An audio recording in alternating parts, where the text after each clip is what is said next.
ngayong umaga, medyo banatin po natin ang ating pangunawa sapagkat medyo mahirap po ang ating paksa, pero hindi naman mahirap yung mensahe ng Panginoon. Ngunit, ang nagpapahirap dito yung po mga lumalaganap na doktrina sa ating kapanahunan na aking pong sasampitin o ipapaliwanag sa madaling pagkakataon. Nakaraan pong Sunday, tinalakay natin ang mga antikristo. Ito'y palatandaan na tayo po'y nasa huling panahon na o huling sandali. Ngayon, ating pong pagpapatuloy, ang ating pag-aaral, ay tungkol po sa paghahanda natin sa pagdating ng ating Panginoong Jesucristo. Kaya konting bunat lang ang ating mata at konting banat lang ng ating unawa upang makita natin ang kabuuan ng mensahe. Pinayaan ko po na buksan natin ang ating mga banal na kasulatan sa 1 John 1 John chapter 2. Ang ating babasahin ay ang verses 28 to 29. Ganito po ang pagkakasabi. At ngayon, mga munting anak, manatili kayo sa Kanya upang kung mahayag siya, ay magkaroon kayo ng pagtitiwala at hindi mapahiya sa harapan niya sa Kanyang pagdating. Kung nalalaman ninyong siya'y magwid, makakatiyak kayo ng bawat gumagawa ng katwiran ay ipinanganak ng muli. Ito po ay pananalita ni John upang ipaghanda ng mga mananampalataya ang kanilang sarili sa pagpapakita ng ating Panginoon. Alam natin ang background dito, may mga umiiral na aral ng Gnosticism. At dahil dito po, lumalabas din po sa ating panahon ang iba't ibang doktrina tulad ng dispensationalism at Reformed doctrine. Na mayroon pong pagkakawin ang dispensationalist at saka ang mga Reformed teachings pagdating po sa pagdating ng ating Panginoon. Pero bago lahat, bago natin talakayin, tayo muna yung manalangin. Panginoon, nagpapasalamat kami sapagkat ang salita ninyo ay bukas para sa amin nagtutulog. At ang Espiritu ang siyang nagbibigay sa amin ng liwanag ng kaunawaan upang maunawaan namin ang espiritual na salita ninyo. Nawa po, lahat po ng aming matutunan, matanggap at mayakap ngayon, ay aming pong panghawakan bilang pagpapatibay ng aming pagtitiwala sa inyo, maging sa aming kahandaan ng iyong pong pagpaparito. Maraming salamat po, Diyos, sa lahat ng ito'y isabot ng langit namin, sa pangalan ng Panginoong Hesus. Amen. Ipahintulot niyo mga kapatid, na ako po'y magpapaliwanag muna ng mga doktrina pagdating po sa end times. Hindi po tayo dito, hindi po ito paksa natin. Kung gusto ko lang bigyan kayo ng background upang mailagay natin ang ating pong tamang pananaw pagdating po sa ikalawang pagbabalik ng ating Panginoon.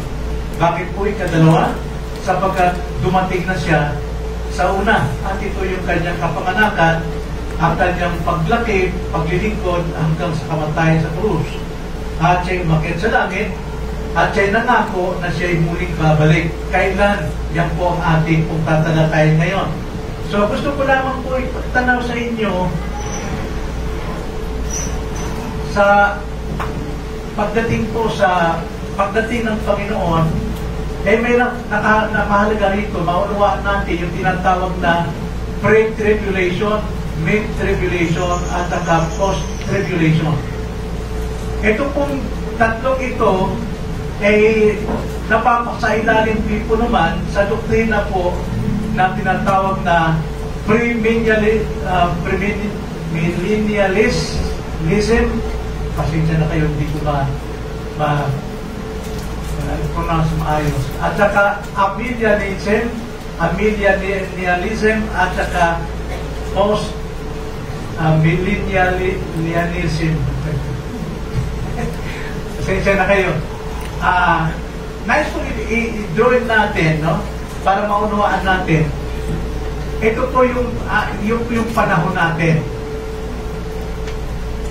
Ito yung creation, see? Ito naman yung new creation. Kasi ang langit po, new creation. Hindi po ito tulad ng paniniwala na mga Gnostics na ang langit ay hangin lang, walang makikita. Ang Revelation nagpapakita doon na mayroong trono, mayroong New Jerusalem. So ito po, creation, new creation. At kay Jesus Christ, ito nito, kay Jesus Christ, dumating siya. Okay? Ngayon, ano yan ngayon? 2024. So ito yung ating time. Nandito tayo. Okay?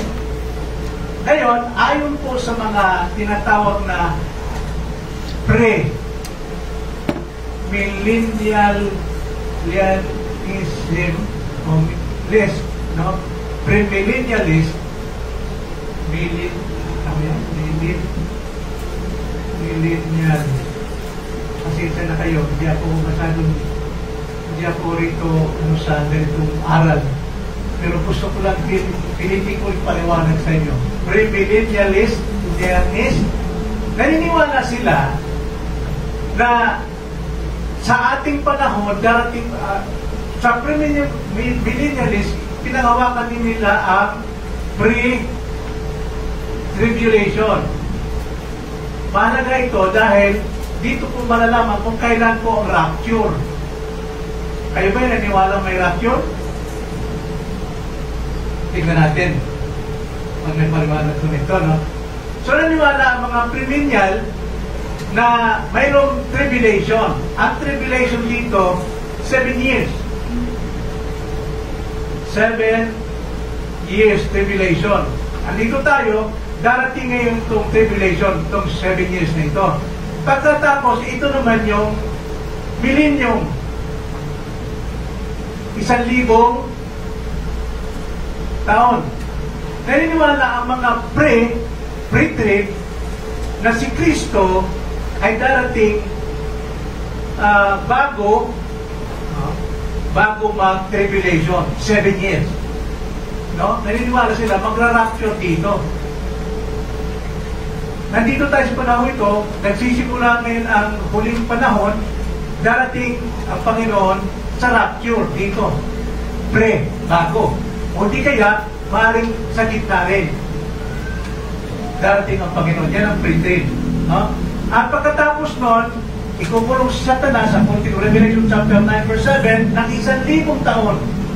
1,000 years. Dito po, lahat po ng na-rapture, babalik dito. Maghahari si Kristo for 1,000 years. O pag yung mga natira, maliligtas pa. Okay? Ayan. Tapos, saka ngayon, ang new creation and new creation. Ngayon, tinatawag naman itong Arminianism, Amil na lang, ha? Tapos, ganoon din ang diagram yan. Creation, new creation. Dito si Christ, nandito tayo. 2024. Mayroon din silang 7 years. Ay, no. Ang ano pala, ang amin, I'm sorry, kamali ako.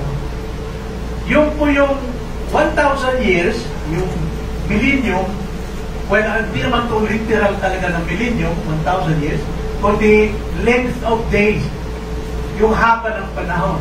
Sa Amelia naman dito, pagdating ni Christ, yung kanyang pagdating, nagsimula na ang millennium, length of days.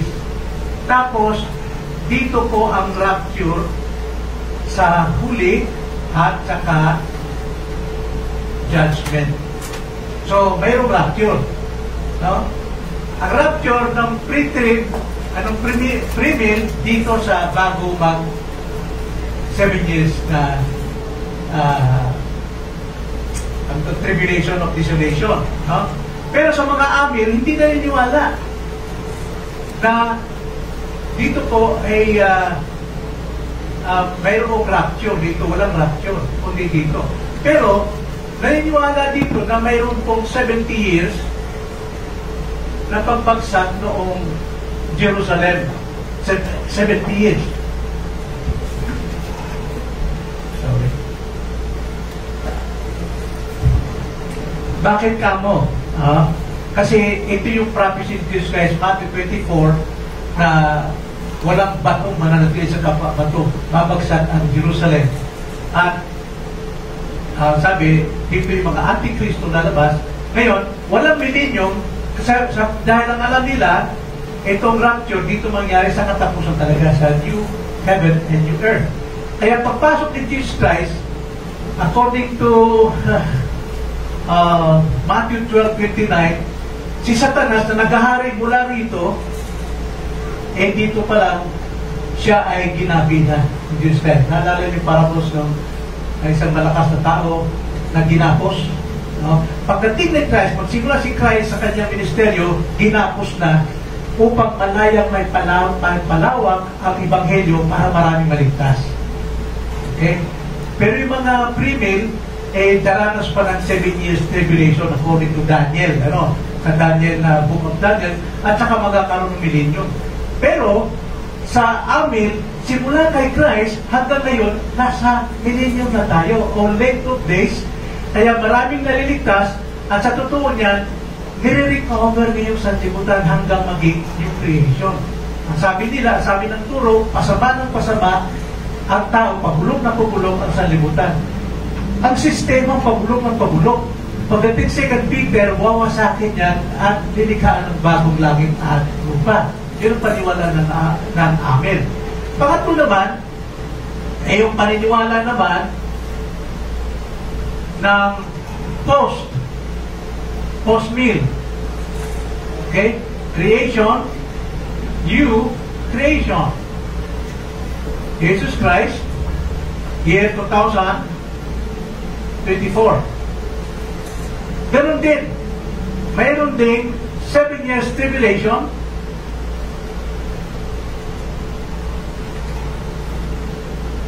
Pero, ang rapture nila ay pagkatapos ng 7 years. Rapture. Tapos, babalik, maghahari ulit si Kristo. So, yun ang kanilang paniniwala. Kaya, yung ating paksa ngayon, hindi ito, kundi yung concern natin, yung tinuturo ni John, kailan ito? Ito ba'y pagkatapos sa 7 years? Yung pagdating ng Panginoon? O ito ba, ng Panginoon dumating na at siya'y muling babalik dito? O di kaya, si Kristo, sa first coming niya, dumating siya, nagkaroon 7 years tribulation, mag-rapture, mag-ahari siya uli. Saan ba tayo? Kailangan ba muna magkaroon ng 7 years tribulation bago maghari si Kristo? O nagsimula na si Kristo maghari dito? Hanggang dito. Karamihan ng reform, amen. Okay? Pero parang mayroong kamukha ito sa post-mill na mayroong tribulation pero tuloy-tuloy pa rin ang paghahari ni Kristo. Pero ang kanilang rapture after po ng tribulation. Pero sa atin, tayo po ay nasa Panginoon na huling panahon. At magagamit natin lang mga talata like for example, Hebrews chapter 1 verse 2 na sa huling panahon ang Panginoon ay magsasalita sa pamamagitan ni Kristo. Like for example, Acts chapter 2 verse 17 na sa huling panahon ibubuhos ang Espiritu upang lahat ng mga kalalakihan mangaral, mag-prophesy. At ang lahat ng mga matatanda ay magsasalita. Yan ang sinabi. At maging sa Timothy chapter 3 verse 1 sa huling panahon. Ibig sabihin, ito yung nasa huling panahon na tayo dahil dumating na si Kristo. At siya ngayon ang naghahari, kaya maraming naliligtas sa ating panahon. Now, hindi ko kayo mapilit kung saan kayo maniniwala dyan, pero ang concern natin ay yung paghahanda natin sa pagdating ni Kristo, muling pagdating. Then, kapwa ng mga naniniwala yan na there is second coming of Christ. Kaya gusto ko lang ibigay sa inyo yan, nasaan ba kayo niyan? Now, ito po yung mga non-essential doctrines when it comes to salvation. Okay? But the essential doctrine of salvation, dapat lahat po ng mananampalataya nagkakaisa saan? There is only one God in Trinity. Jesus Christ alone is the Savior, and faith alone is paano tayo maligtas. Yun po yung essential. Kaya yung ibang mga tao dyan, hindi niniwala sa Trinity, hindi po natin kasama yun. Okay? O di kaya mga Kristiyano naman, mga born again, ano pa man, naniniwala sa essential doctrine of salvation, pero mayroon silang ibang non-essential, kapatid pa rin natin yun. Kapatid pa rin natin. Pero ang concern natin, ano yung tinuturo ni John dito sa huling panahon ng pagbabalik ng ating Panginoon. Kaya nga, isa lang ko na ito, please, para hindi kayo matugaw. Ano ba yan? Hindi kayo ma-distract. Tuloy tayo sa ating pong mensahe. So, ang concern natin ay ang second coming ni Jesus Christ. Ano ang dapat natin gagawin? Like, for example, ngayon, parating ng Panginoon anytime.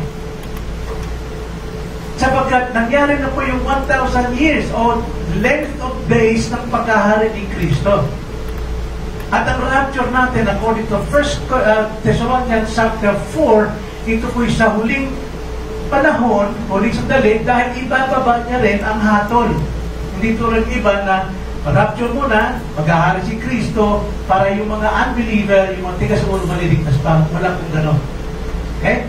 So, ang concern natin ay ang paghahanda ng ating mga puso pagdating po sa seryosong panalangin, at seryosong pag-aaral ng salita ng Diyos, at seryosong paggawa natin ng mabuti habang tayo'y naghihintay at naghahanda sa pagharap natin sa pagbabalik ng ating Panginoon. Lahat tayo ay magsusulit. Lahat tayo haharap sa ating manlilikha. At magsusulit tayo sa lahat ng ating mga binitiwang salita, sa lahat ng ating mga ikinikilos, lahat ng ating gawa, magsusulit tayo sa ating Panginoon. So lahat tayo. Kaya itong si John, nagpapaalala na tayo'y maging handa sa pagdating ng Panginoon. Bakit? Upang sa gayon, huwag tayong mapahiya. Huwag tayong mapahiya pagdating niya. Harap tayo sa ating tagapagligtas na si Jesus. Sa anumang pagkakataon, alam natin, anytime pwede tayong umarap kay Jesus. Maaaring sa ating kamatayan. Wala tayong alam kung kaya tayo mamamatay. Ako, di ko alam. Baka mamaya. Haharap na ako sa Panginoon. Ang ikalawa, haharap tayo sa Panginoon sa kanyang muling pagbabalik. Okay? Lahat yan ay haharapin natin. Kaya habang narito pa tayo sa mundo, dapat nating ipamuhay ang ating pagiging anak, buhay na ibinigay sa atin ng Diyos habang na tayo'y nasa sanlibutan, buhay natin na puno ng pag-asa, nasa kanyang presensya, ay tayo po ay malalagtan anumang sandali. So sa pagkahandang ito, napakalinaw ang banal na kasulatan kung paano natin ito gagawin. Now, tignan natin ito sa apat na tungkulin o dahilan kung dapat natin gawin at tumuloy tayo sa mga leksyon. Una, ayon po sa verse 28 ng ating binasa, ang sabi po dyan, napakalinaw, at ngayon na mga munting anak, manatili kayo sa Kanya. Yun po yung una nating tungkulin. Manatili tayo sa ating Panginoon. Sapagat yung pananatili natin sa Panginoon, yan po yung nagpapatunay sa atin na mayroon tayong fellowship with the Father and the Son and the brethren. Okay? Mayroon tayong pakikisama. Mayroon tayong pag-iibig sa isa't isa. Itong batayan ng ating pakikisama, yung kung manatili tayo sa ating Panginoon, na nagpapatunay na tayo ay mayroong tunay na kaligtasan. Manatili tayo.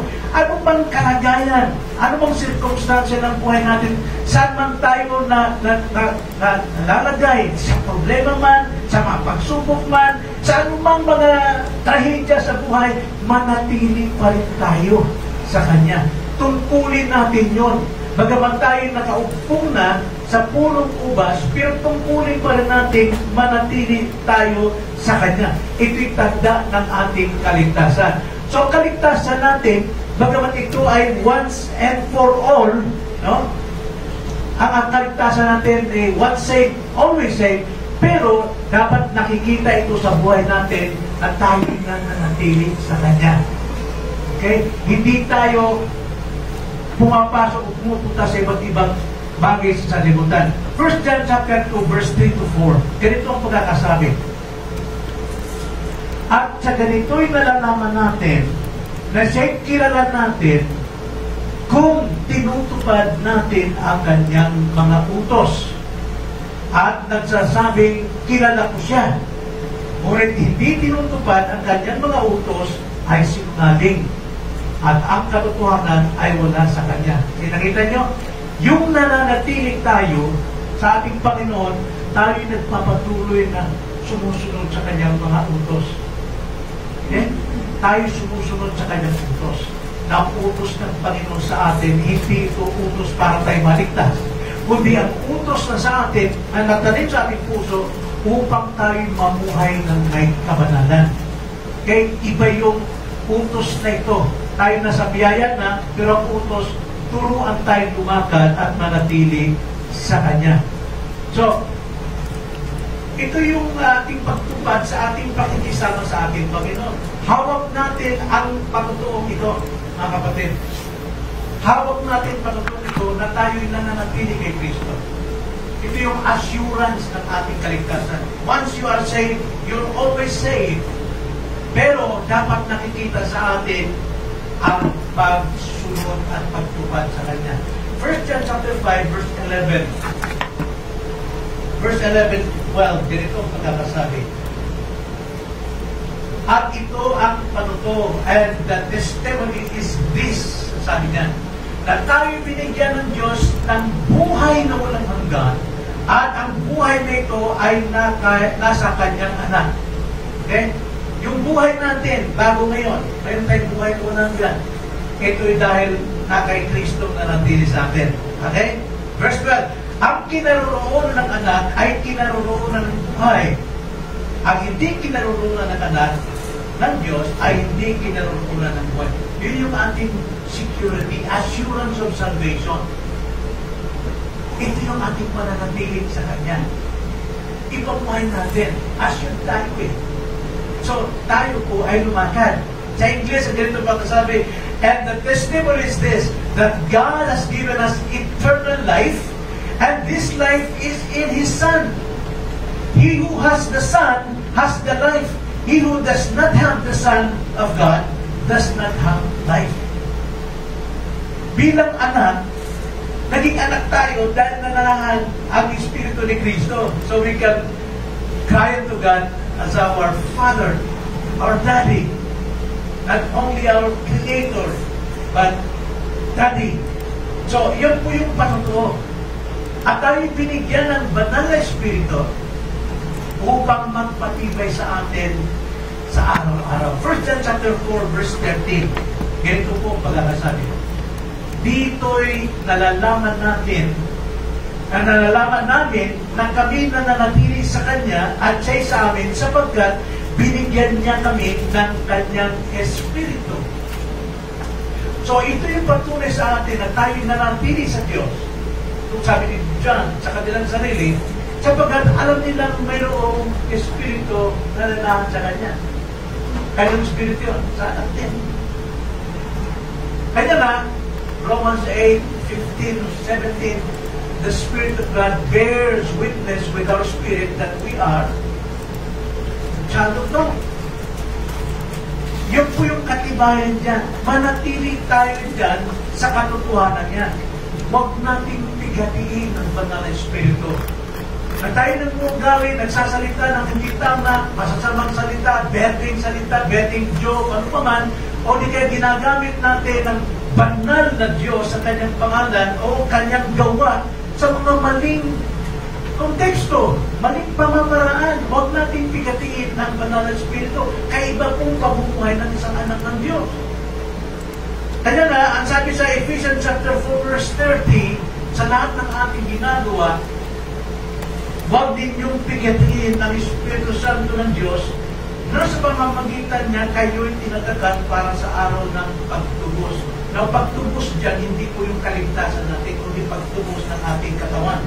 Yung ating katawan, malilibing sa sementeryo, pero gaya ng binasa sa scripture reading kanina, in the twinkling of an eye, we will be changed. Yung ating pong spirito na nandun ngayon sa intermediate place, kung saan ito, nasa kahanginan marahil, ay muli magkabuo ang ating katawan. At ang ating katawan, Philippians 3:20, matutulad ko kay Kristo, a glorified body. Okay? Glorified body. Tandaan natin na hindi tayo basta-basta tao sa mundo ito. Binigyan tayo ng banal na Espiritu bilang anak. Sa katubusan ng ating buong pagkatao, the body and the soul or spirit ay muling magkaisa. Kaya na, magpatayin natin ang apoy ng Espiritu Santo. Ano yung apoy? Well, may ka-apply nito sa ating testimony, maging sa ating pag-share ng salita ng Panginoon ng katotohanan, sapagkat tayo sinubo ng Diyos upang ang lahat ng mga tao nasa kadiliman pa, walang kamalimalay, pinagmamalaki ang kanilang paniniwala, yun ay matapunan ng liwanag na sa iyo. Ay huwag nating patayin ang init na ito. Alam mong, sana tayo gusto nating share ang gospel pero nahihiya tayo, pinapatay natin yung apoy niya, yung nina. Kaya kung mayroong pagkakataon, gamitin natin. 1 Timothy chapter 5 verse 19. Do not quench the spirit, di ba? Sabi doon. Sabi ng madalang sulatan, do not quench the spirit.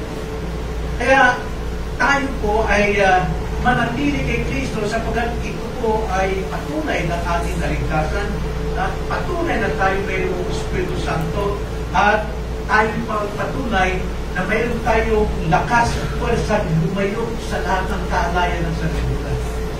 Ito yung nagpapatuto sa akin. Yung pagiging anak natin ay manatili tayo dyan. Sapagkat ang banal na Espiritu lagi nagsasalita sa atin, huwag nating pakinggan yung ating rebelling sin. Natatawa tayo minsan. Dapat nating sundin ang sinasabi ng banal na Espiritu na tumayo tayo sa anumang kasalanan. Magpakabanal tayo, hiwalay sa kasalanan. Tingnan nyo ang sabi sa 1 John chapter 1 verse 5 to 10. Ito yun ang pag-aralan natin. At ito ang mensahe na aming narinig sa Kanya at sa inyo'y aming ipinahahayag na ang Diyos ay liwanag at sa Kanya'y walang anumang kadiliman. So kung tayo ito'y nasa liwanag, walang tayo mag-isaw sa dilim. Verse 6, kung sinasabi natin tayo ay may pagkikisama sa Kanya at tayo lumalakad sa kadiliman, nagsisinungaling tayo at hindi natin ginagawa ang katotohanan. Yes! May conviction ng banal na Espiritu sa atin kung ano yung katotohanan, pero nagkakasala tayo, hindi natin ginagawa ang katotohanan. Verse 7, ngunit kung tayo'y lumalakad sa liwanag, na tulad niya na nasa liwanag, may pakikisama tayo sa isa't isa. May pakikisama tayo sa isa't isa, at ang dugo ni Jesus na kanyang anak ang lumilinis sa atin sa lahat ng kasalanan. Napakaganda nun, di ba? Na kahit na tayo na natili sa ating Panginoon, may pakikisama tayo sa ating kapwa, nakakawa tayo ng kasalanan hindi natin sinasadya o nakikita. Pero nililinis pa rin tayo ng dugo ni Kristo. Applied pa rin yung kanyang forgiveness sa atin. Sa ating pong kasalanan patungo sa impyerno. Pero, bagamat tayo may remaining sin pa, tayo nagkakasala pa rin. Pero, mayroon automatic na paglilinis. Pero ang utos talaga sa atin, yung alam natin kasalanan, dapat natin i-confess. Homologeo, sabi ron sa 1 John 9, na kung ating ipapayan ang ating mga kasalanan dun huwag lang natin basta i-summarize na general mga kasalanan. Mayroon tayong kasalanan, alam natin. Pero yung mga hindi natin alam, ang Diyos na ang bahala maglinis. Pero i-confess natin, bawat isa ang ating kasalanan na alam natin na gano'n. So, lumalayo tayo sa kasalanan sa pamamagitan ng ating pag-confess everyday. Hindi lang everyday. Hindi bawat oras. Dahil tayo po ikakasala. Aminin natin. Nasa atin ang kanyang presensya. Hindi po wala sa atin. Sabi na Jesus Christ sa kanyang pangaral sa kanyang mga anak, John 14:23. Sumagot si Jesus sa kanya, kung ang isang tao ay naglaman sa akin, ay kanyang tutuparin ang aking salita at siya'y mamahalin ng aking Ama at kami lalapit sa kanya at kami gagawa ng tahanan sa kanya. Biling ko sa'yo, mananatili siya sa isang Kristiyano. Hindi siya mawawalay. Mananatili. Gagawa siya ng tahanan sa ating mga buhay. Higit sa lahat, kaya natin binasa sa Quezon 12, meron tayo kagayaang lumapit sa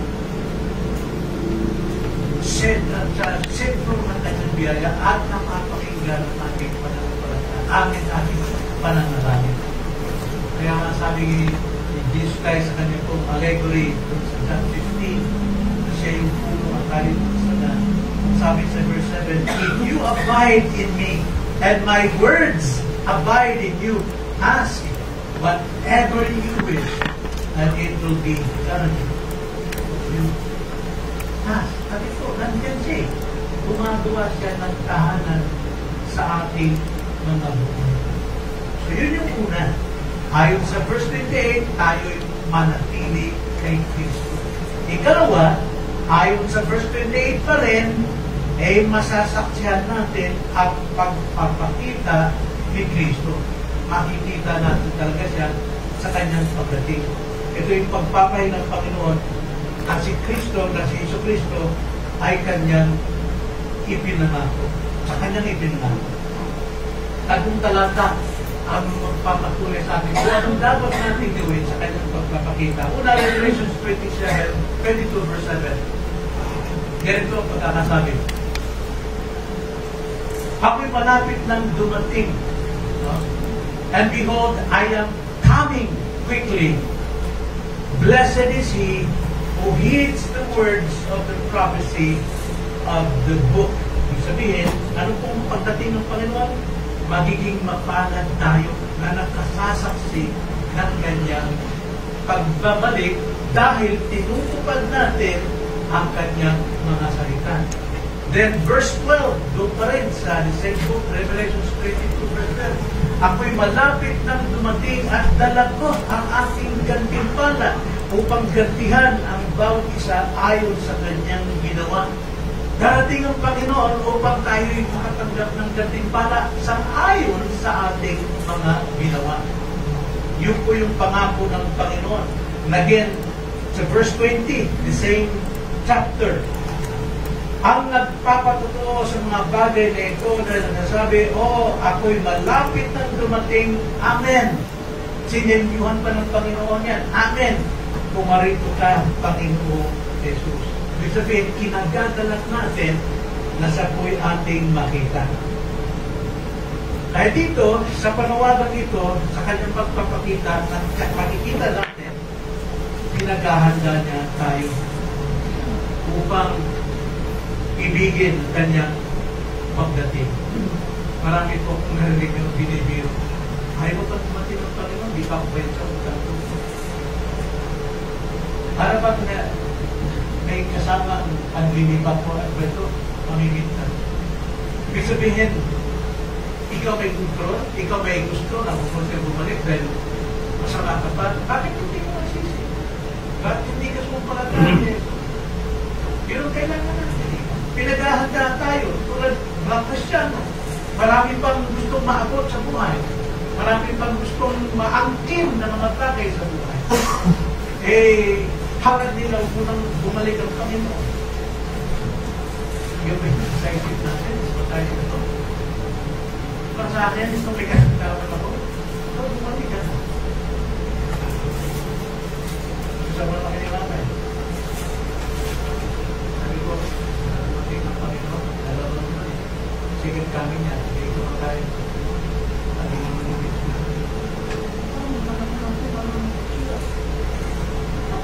malupit talaga, di ba?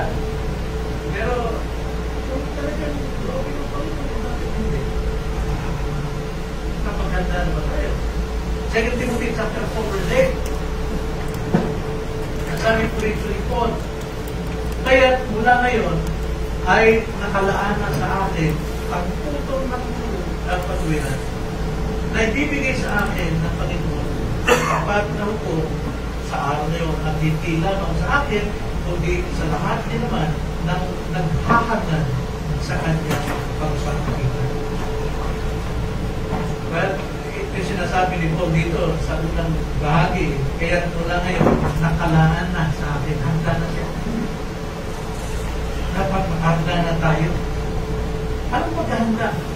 Unang-unang paghanda sa pagdarating ng Panginoon at tiyak darating. Either ikaw ay dadalhin niya sa kanyang karya o ikaw ay haatulan dahil sa iyong kawalang pagpapalataya. Aba, nang mayroong paghanda, may tayo po ay mapabilang sa mga naligtas. Mapabilang sa kanyang pamilya. So kung ikaw ay nakapaghanda na, ay sagwa mo ng mga bagay na utos ng Panginoon,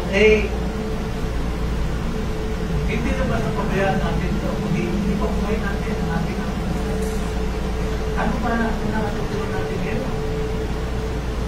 Anong ba yung sinabi? Pagbuhay na natin. Huwag natin antayin mayroon pang pagkakataon. Titus chapter 2, verse 12, kaya ba natin gawin ito? Nagawin natin? Ipamuhay natin yung ating mga natutunan? Titus 2:12, ganito sa akin.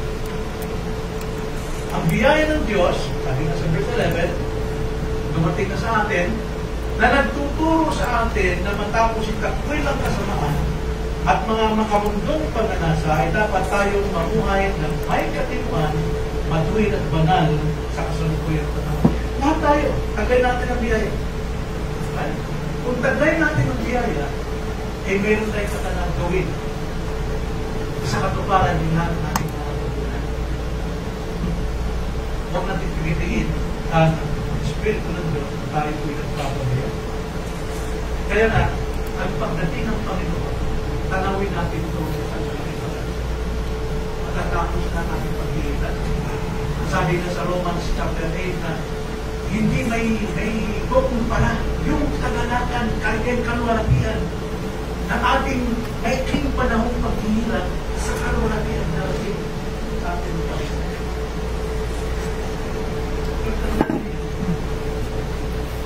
Binibiro ng mga tao tungkol sa impyerno. Maraming sasabi na itong buhay ng impyerno. Kung itong buhay na kahirapan na sinasabing impyerno, hindi yan impyerno. Sapagat sa impyerno, walang kong kapahingahan ang hirap. Walang kapahingahan ang apoy. Na hindi ka natutukok, pero nasusunog ka ng apoy. Pero hindi ka natutukok. Walang katapusan. Di tulad ng 10 miles marathon na hirap mo sa 10 miles na yun, kailangan mag-tiis ka, may finish line. But hell, walang finish line. Eternity. Eternidad ang paghihirap ang dulos. Kaya nga, dapat ipaghanda na natin ang ating sarili. Isang buwan na natin ang ating mga natutunan sapagkat eternity ang kaligayahan natin kapili ng Panginoon. So yun po yung ating katiyakan, masasakyan natin ang pagdating ng Panginoon. ikatlo, ayon po sa verse 28-29 again, hindi tayo mapapahiya sa harap ni Kristo. Sign up muli ang verse 28-29. At ngayon, mga munting anak, manatili kayo sa Kanya, upang kung mahayag siya, ay magkaroon tayo ng pagtitiwala at hindi mapahiya sa harapan niya, sa Kanyang pagdating. Kung nalalaman ninyo siya'y matuwid, makakatiyak kayo na ang bawat gumagawa ng katwiran ay ikinanganan. So lahat tayo, mayroon tayong pananagutan kay Kristo at haharap tayo, ang susuri tayo sa Kanyang harapan. Una-una, paano natin pinalagan ang iglesia? Ang iglesia kasi hindi po pangalan ng dinig lang. Ang iglesia, ang ibig sabihin, mga kapatid, mga kalio, mga mula sa labas, mga tinawag mula sa labas. Mula sa labas ng sanlibutan, tinawag pinagkaisa. At ito, ang mystical body ni Kristo. Ito yung misteryong katawan ni Kristo. Hindi lang basta ito grupo lamang ng mananampalataya. Napakalaga nito dito lahat sa iglesia, sa kanyang mga tao, nagmumula ang haligi at foundation ng lahat ng katotohanan. Kaya nga dito po sa iglesia, tinuturuan tayo mamugali, tinuturuan tayo paano sumunod sa kanyang kalooban, tinuturuan tayo maging isang totoong anak ng Diyos. The church is the pillar and ground of all truth. Hindi ito basta-basta babaliwalain lamang natin. Kaya nang ginagawa ng marami, baliwala lang nila sa iglesia. May pananagutan tayo paano natin inaasikaso at inaharap ang iglesia. Kaya dapat kumalat tayo na hindi tayo mapapahiya. Mapapahiya lamang tayo, mga kapatid, kung masama ang ating ginagawa, kung nagpapatuloy tayo. Sinabi mo sa atin na pag-aaral sa 1 John chapter 2 verse 1, kung tayo may magkasala, ay mayroon tayong tagapamagitan. Siya ang ating attorney, siya ang maharap sa Ama. Patawarin mo siya sapagkat kinamatay mo siya. Kaya, kung tayo nagpapatuloy sa nagwawa ng masama, baliwala, pinabaliwala natin ng iglesia. Nagiging kapintasan tayo ng iglesia. Naging hindi tayo maganda pagtuo sa iglesia. Kaya ang iglesia nararapat lamang mag-disiplina, tanggalin. Dahil nakakadamay siya sa banal na katawan ni Kristo.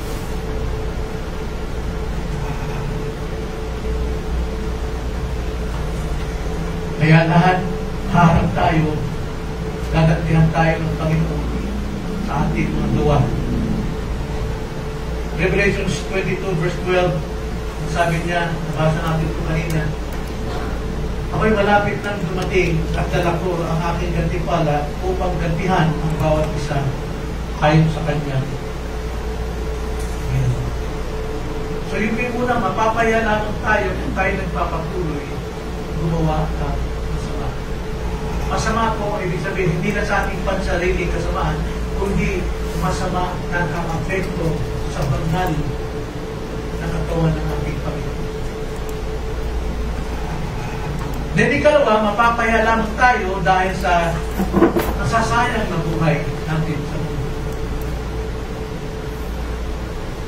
Alam nyo yung parables ni Jesus Christ sa Matthew chapter 24, hindi sa Luke, iba ang context sa Luke, tungkol sa isang Panginoon na nagtakbay sa malayong lugar at kanyang tinawag ang kanyang mga alagad upang pangasiwaan ang kanyang sabayan. Doon sa Lucas naman, yung pong hari pupunta roon para tanggapin niya ang kanyang authority ng pagiging hari. At nag-iwan siya ng alagad at yung klase ng alagad na ipangasiwa ang kaharian. Pero dito, ito po tungkol sa isang manlalakbay at tinawag ng kanyang mga alipin at ipinagkatiwala sa kanila ang mga ari-arian sang-ayon sa kanilang kakayanan. Mga kapatid, ang isa ay binigyan ng 5 talento, ang isa ay 2, at ang isa ay 1 lamang. Now, gusto ko lamang ipaliwanag na kung ano po ang sinasabi niya. Itong mga taong ito ay pinagkatiwalaan ng ari-arian ng karyaan. Mayroong 5 talents, 2 talents, and 1 talent. Ibig sabihin, sa ganito pong kalagay, bakit may 5, mayroong 2, bakit may 1 lang? Hindi po nagtatangi ang Panginoon. Sa iglesia po, wala pong pagtatangi ang Panginoon sa atin. Pantay-pantay tayo. Binibigyan tayo ng talento ayon sa kakayanan natin. Kaya nga, yung mas marami, the more is given, the more is required. At yung pinaka-isa lang ang tinanggap, hindi niya hahabulin kung ano yung kakayanan ng 5. So, ang Diyos po ay nagbibigay sa atin lahat dito. Walang may sino mang walang talent dito na ipinagkatiwala ng Diyos kung tayo po'y maligtas. Dapat isagawa natin yan ayon sa ating kakayanan.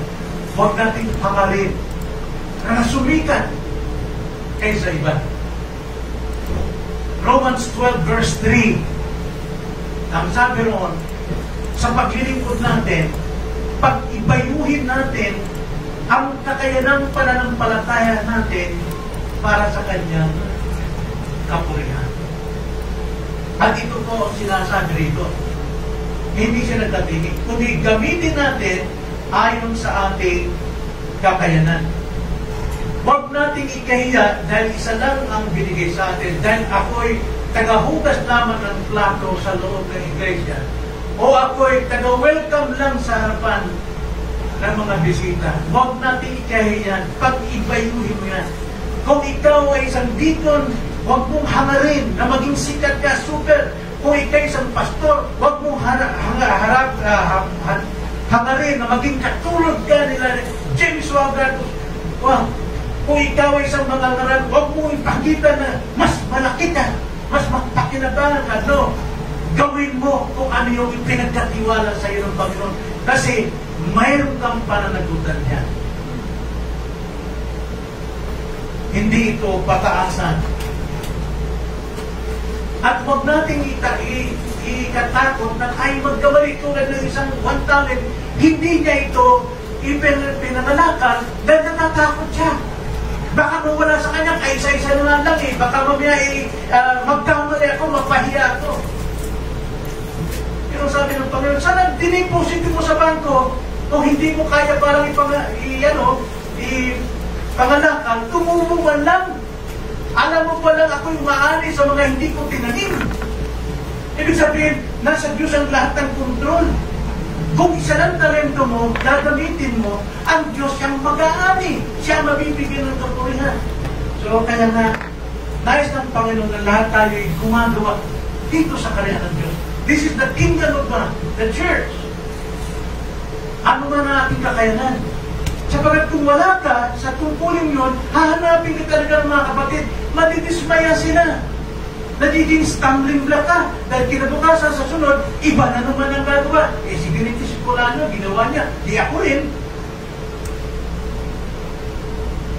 Kaya kung ano bang pinagkatiwala sa atin ng Diyos, ano yung kakayanan mo, yung desire mo na makapaglingkod. O di kaya, gusto mo kausapin yung mabisita natin, palakasin ba? Yun ang gift mo, tigawin mo. Huwag kang umasta na at tulad ni ganito. May originality tayo. Kailangan natin, pagdating ng Panginoon, huwag tayo magpahiya.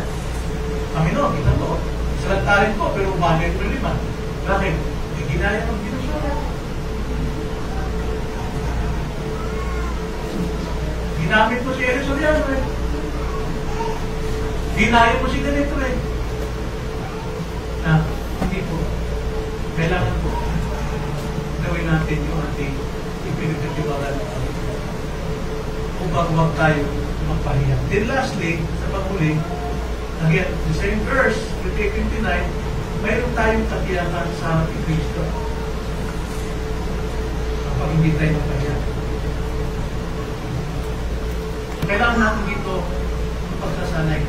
Verse 29, sabi, kung nalalaman ninyong siya'y matuwid, makakatya kayo na ang bawat gumagawa ng katwiran ay pinanganak ng Diyos. Kailangan natin ang pagsasanay, exercise, ang paggawa ng katwiran, paggawa ng kabutihan, paggawa ng mga bagay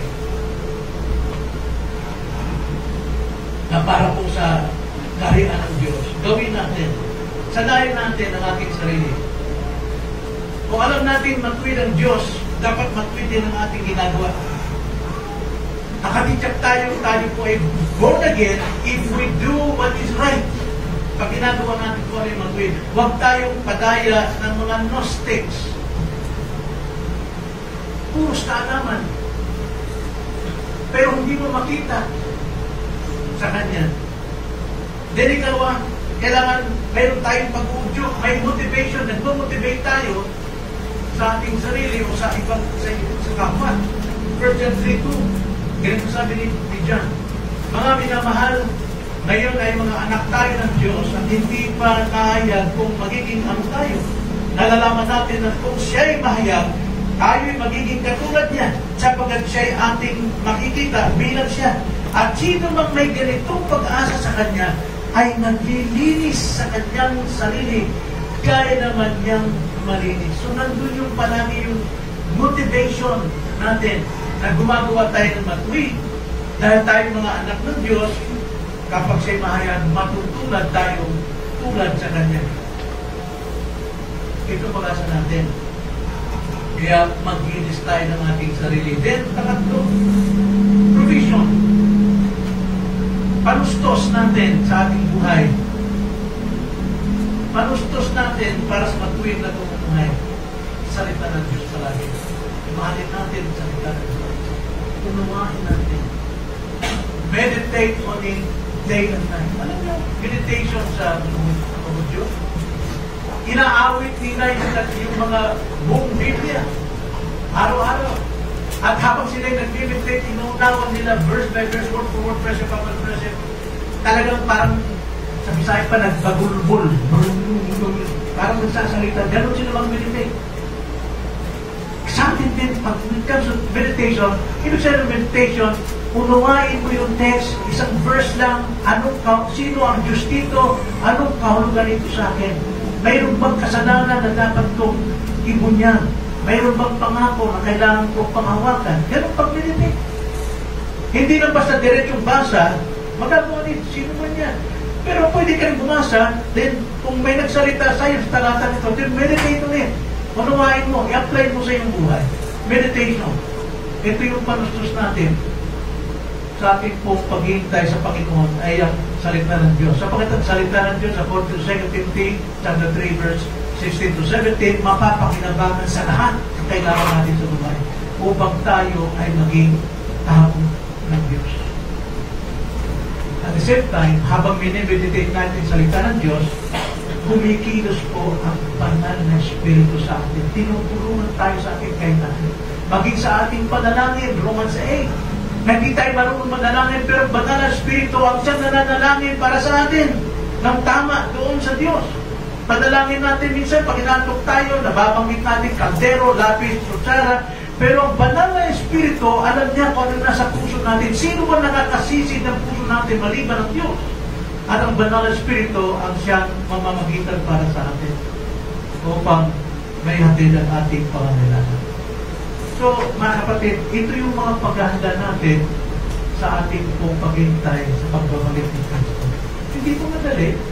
Kailangan natin dito talagang devotion, pagmamahal, pag-ibig sa ating Diyos. Kaya magagawa natin na tayo po'y manatili sa Kanya, tayo may karayang makita siya, tayo po ay hindi mapapaya pagdating niya, at tayo po'y nakakakyak sa harapan niya. Kaya, mga kapatid, ano ang tagubilin ni Jesus para sa atin ngayon? magbantay tayo at maging handa sa lahat ng oras. Huwag natin sayangin ang lahat ng panahon habang binibigyan pa tayo ng buhay. Habang pumipitik pa ang puso natin, mga kapatid. Kung tayo po'y may pamilya at mga anak, turuan ang anak upang sila ihanda. Patibayan ang ating mga anak. I-train sila. At kung tayo naman ay mga binata at dalaga, huwag tayo makisasaw sa sanlibutan. Tayo binigyan na ng mga aral tungkol dyan. Kung paano kumikilos yan, paano si Satanas di nagbabago ng strategy. The same pa rin sa panahon ni Eve. Napakaganda ngayong mas malawak ating alam sa salita ng Panginoon. Kaya pakinggan ninyo, tagapin lahat ang natutunan natin sa pulpit ito. Pulpit ito. Tulad ngayon, pupunta ako ng Leyte at mayroong tatayo rito ng mga kalalakihan. Pakinggan, unawain, at isa buhay lahat ng mga nagpagsalita. Tayo na natin.